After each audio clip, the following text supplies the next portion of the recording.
Hi, I'm Professor Art Kahn. In this video, I want to talk with you about reinforcing people's learning. Back in 1910, Ebbinghaus showed us that people forget most of what they learn in the hours and the days after training.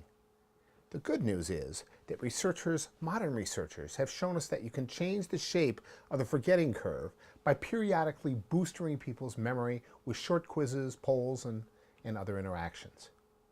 In this video, I want to explain specifically how often to send boosters and what should be contained within them. Now, in terms of frequency, what you need to keep in mind is the idea of 2-2-2, 2 days, 2 weeks, and 2 months. Your first set of boosters should be sent out about 2 days after the training. For example, let's say your employees attended a leadership seminar on Monday. You should send the first set of boostering starting on Wednesday.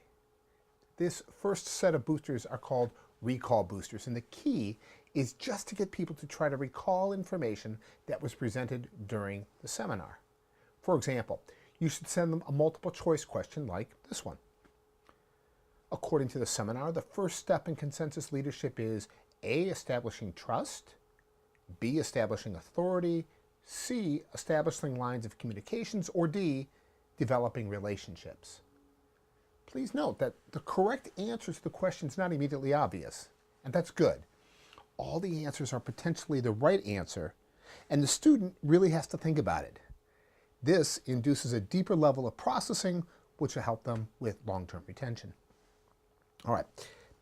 After 2 weeks, you proceed to the second set of boosters, which are called generative boosters. In a generative booster, the learner does not just recognize the right answer from a list.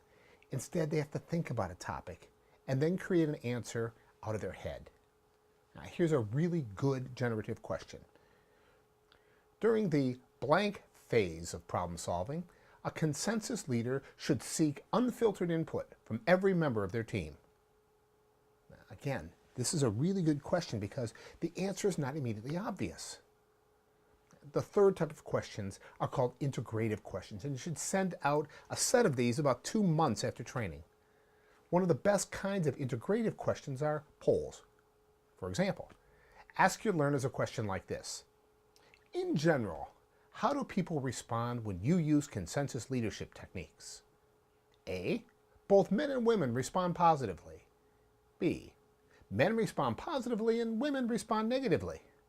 C, women respond positively and men respond negatively. Or D, both men and women respond negatively. Now, polls are great integrative questions because learners have to think about the topic, determine their own opinion, and then they can compare their answers to that of their peers. If you want to reinforce your company's training, I suggest you send about 2 or 3 of each type of booster. Keep in mind, you can also send boosters that provide access to additional resources, such as web links and YouTube videos. There's more later. Thanks. We'll talk to you soon.